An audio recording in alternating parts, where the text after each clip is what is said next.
The next week, I sleep in on Monday to shake off some of the stress that I experienced last week. On Thursday, in Black Magic class, I learn Fracture. It costs 15 mana to perform and damages the integrity of objects, possibly shattering them. After class, Minnie comes up to me in the hall. Tori! I'm sorry. Everything got so out of hand. I completely forgot. Forgot what? The May Day ball, Minnie explains. We're supposed to do a fundraiser. I flush. But that's only 2 weeks from now. What can we do? Well, you're the treasurer. You were supposed to have a plan.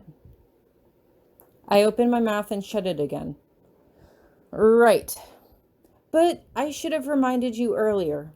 Ideally, we would want to raise funds from the public or the parents, but there isn't necessarily time for that now. With the year coming to a close, it's reasonable to get the class to contribute their remaining allowances to the ball fund. You think we should collect donations? I ask. Possibly, Minnie replies. Or we could sell something. It should be your choice, really. Well, final exams are coming up, right? We could sell exam snack packs. A little bag with crackers and candy and bottled water to keep you going while you study. That's a good idea. You'll need to arrange the details and prices this weekend and take orders by Monday at the latest. I nod. No problem. I might want a snack myself.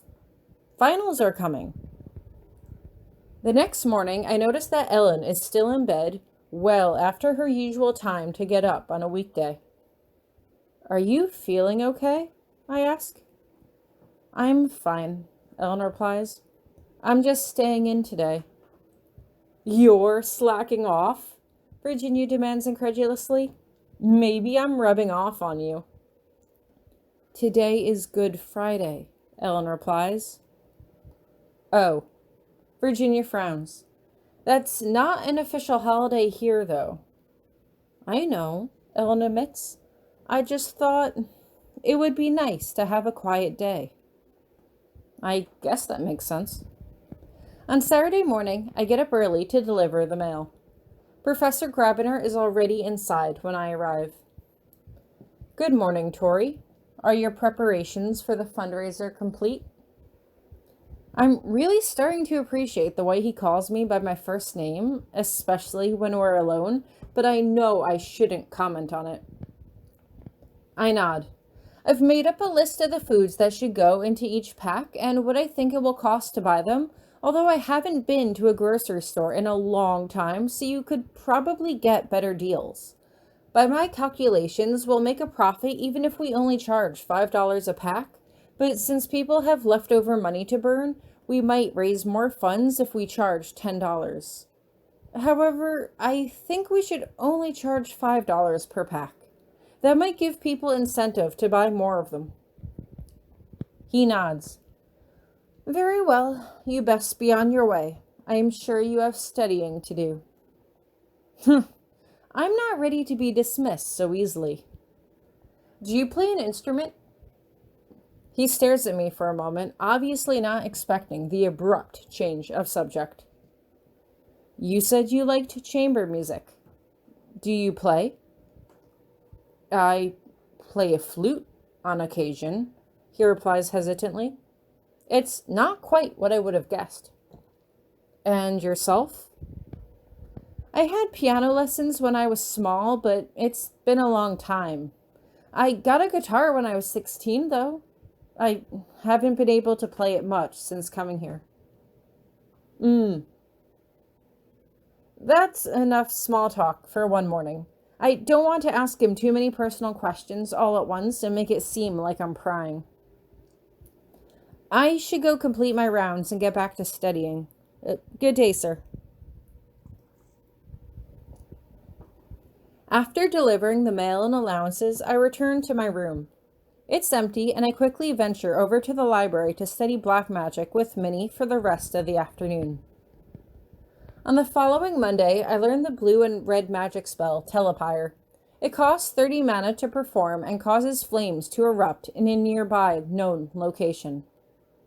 After class, I go around taking orders for snack boxes and decide to buy one for myself. It might be nice to have a packed snack waiting for me next week. Besides, I want us to have a good dance too. There's a lot of mail to sort the following Saturday.